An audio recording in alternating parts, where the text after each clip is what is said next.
Nick delivers good gossip, Savannah. Damn good gossip.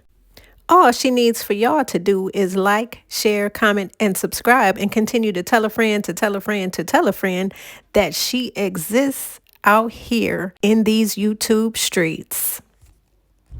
Girl, can we gossip? Ooh, can we gossip? Girl, can we gossip? I have tea, can we gossip? What kid is not spoiled? What kid isn't spoiled by their parents?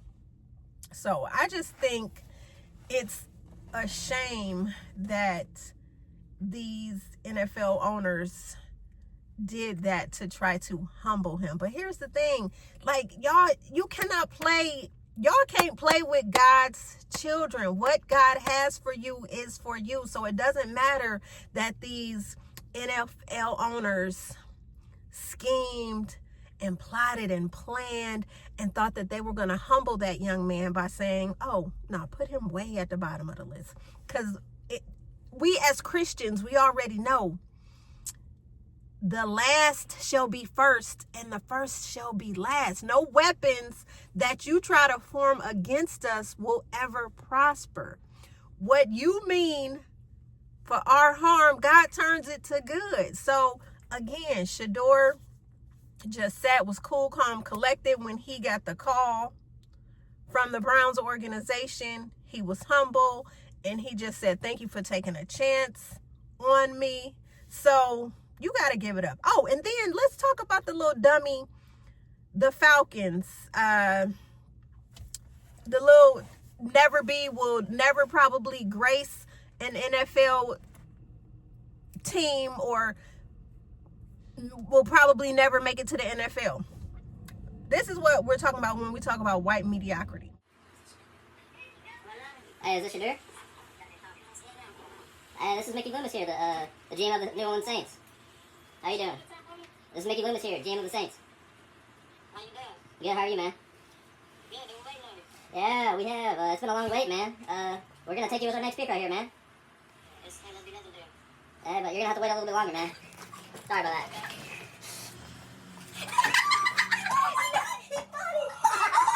That big goof laughing. Oh yeah, that's Jax Ulbrich. His father, Jeff, is a defensive coordinator for the Atlanta Falcons. So Jax found his father's iPad, which contained the numbers of all the players entering the draft. So Jax finds Shedeur's number and prank called him, pretending to be Mickey Loomis, the New Orleans Saints general manager, telling Shedeur that he had just been drafted.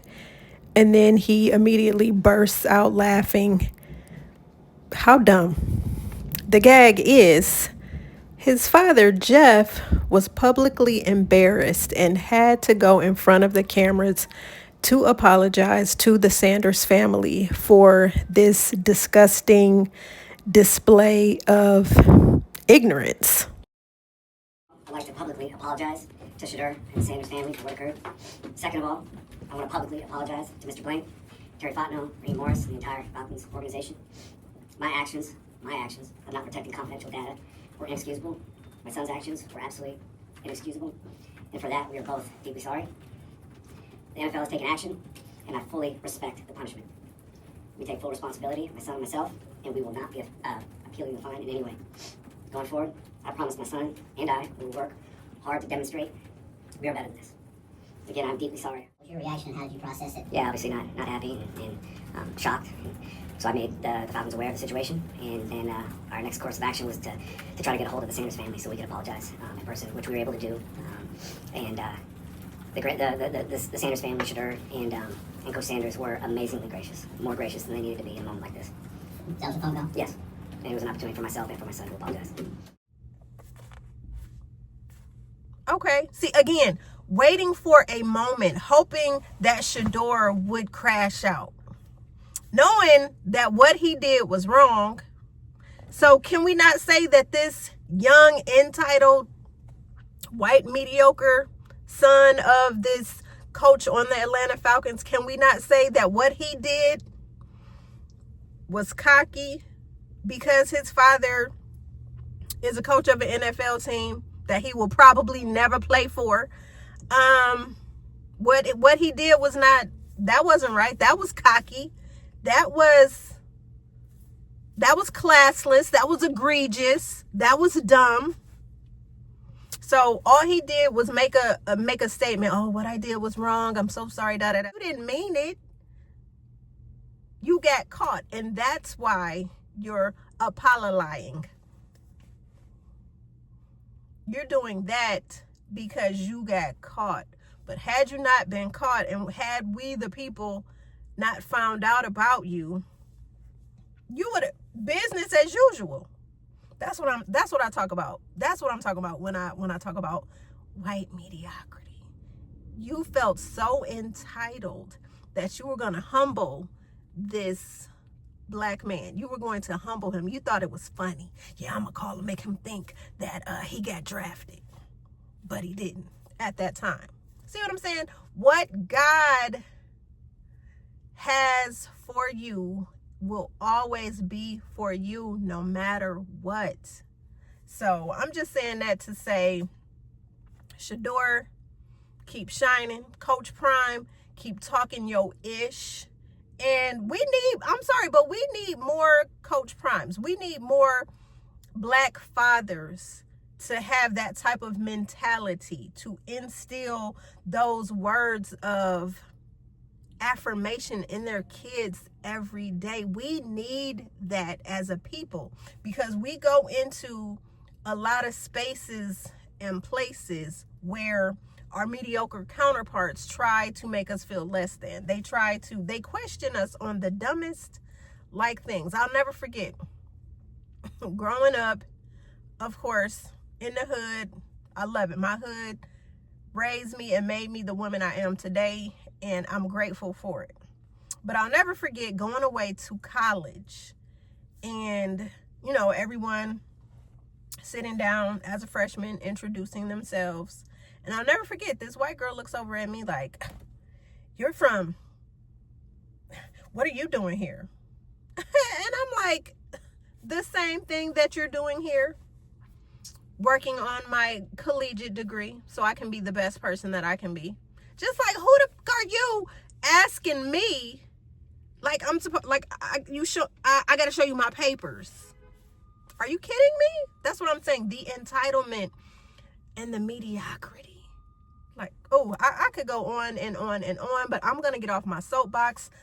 I've seen so many think pieces regarding Shedeur Sanders and the narrative that young black man is cocky, he's arrogant. And so the NFL really believes they did their big 1-2 by sending a message to Shedeur Sanders because of his father. Now, we already know Coach Prime, hell, the man's nickname was Prime Time because he delivered on the field. Prime Time. He was flashy. He was showy. He just oozed charisma. Deion Sanders was the man. Back in the day, he wore flashy jewelry. He always had cameras in his face. People always wanted to be around him. They always wanted to pick his brain. They were always using him for some type of soundbite. But the thing is,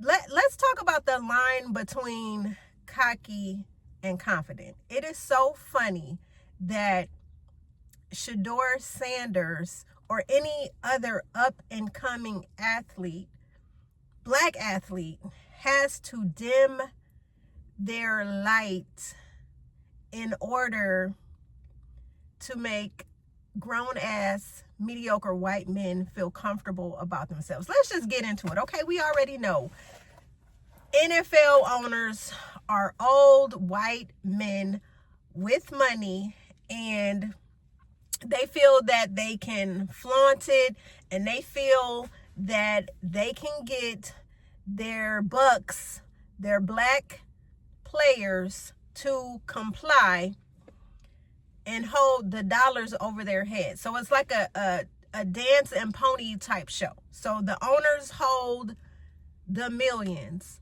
But yes, sir, boy, you gonna do what I say to get these millions. You can play, you can be confident, but you can't be too cocky. You can't be too flashy. You can't show too much. Why do black athletes have to dim their shine in order to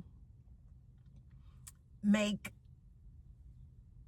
mediocre white men feel better about themselves? It's like everyone wants to talk about Deion Sanders and him just being cocky and him. Is it me, or why can't people be confident in their God-given ability? God has blessed this man with athletic prowess. He dominated the NFL. He did his thing. So he can't be confident in his God-given ability. He can't have children and raise his children, black children, to be confident in who they are. Do we not understand how many kids today have low self-esteem? How many kids today are unaliving themselves because of words that their peers are saying to them? It's playing on their esteem. It's making them feel like they are less than, that their lives are not worth living because they may not have the same talents as such and such over here, or as Christina and Kelly over here, or as Jane and Mary over here. Like, what is the big deal? Like, I don't get it. You have this black man who has been uncontroversial, who, if anything, had sold a hell of a lot of tickets, had people come in, boosted up NFL ticket sales for his team and just the league in general, because he was putting on shows and doing the ostentatious things that athletes do. So why is it a problem that this black man has taken his confidence, the confidence that was instilled in him, and so he produces children, and he wants to continue the lineage of confidence, feeding into these young black men and these young black women that he is the father of? What is so wrong with him telling his kids that you are the head, you are not the tail, that you a Sanders baby? Like, what's wrong with that? What is wrong with that? Why does that make white people cringe? So for a lot of people, they're saying that, why is everything always about race? Because it just is. Was it okay? Baker Mayfield was arrested February 2017 before the NFL draft for public intoxication and disorderly conduct, and pled guilty to those charges. Money Manziel sat on Club Shay Shay and told we the people. I felt like the harder I partied, the better that I played. How? My freshman year. Tuesdays were beer with the baseball boys at the house playing games, and Thursdays were hitting Northgate, going to the town. Drunk as you could get with all the dogs. Friday was the walkthrough. I go to the walkthrough at 10 a.m. in the morning, dying. Smelling like a liquor store. Like a liquor store. And then I would go through that walkthrough, and you can ask anybody that was on that team, and I hit those walkthroughs hard. Right. Hand in the fake, I'm taking off down the sideline for 20, 30 yards, running back. I'm sweating it out. You try to sweat it out? Oh, yeah. Then we get on the plane. Right. Get to the hotel, meetings. This is the system, and we're winning. Right. Now we're 11-2. We beat Bama, and this whole year is Tuesday, Thursday. Bang, bang. All week, every time, like clockwork. Every game of the season. He was in his prime in college. He was boozing it up. He was partying. He was doing all the things that he should not have been doing. He was showing up to combines drunk. He was just doing some fuck shit. He was playing games where he was not his best. He was just partying like a rock star. Doing all of the shit stuff. But yet he got a pass. You didn't hear the white NFL owners trying to humble him or trying to suppress his greatness. Y'all didn't hear that. Money Manziel was welcomed with open arms. As a matter of fact, that was his nickname coming into the league and being a complete jackass while he was there. He wasted a lot of time being an asshole and doing asshole type things. But you didn't see the NFL trying to tell him, oh, Johnny, you're partying too much, or you're doing too much. You're being too cocky. Because Money Manziel was cocky. Let's not talk about Money Manziel. He was cocky. But then you have Shedeur Sanders. Okay. So he's flashy with his jewelry. He has sound bites of him saying whatever. Why can't he be confident? Y'all know who his daddy is. He's his daddy's son. Coach Prime, you are continue to do you. Continue to water your plants so they will continue to grow. And then when they water their own plants, they will continue to grow. We need to keep that mentality, that positive mentality, that je ne sais quoi. We need to keep that. And we need to keep instilling that into our legacies, because if we don't, we will perish.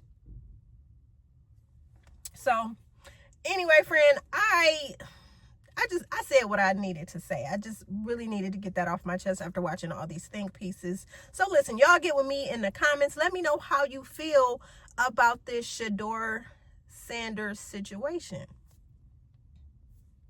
Do y'all feel he should have went 144th? Do y'all feel that he is cocky and that he's arrogant?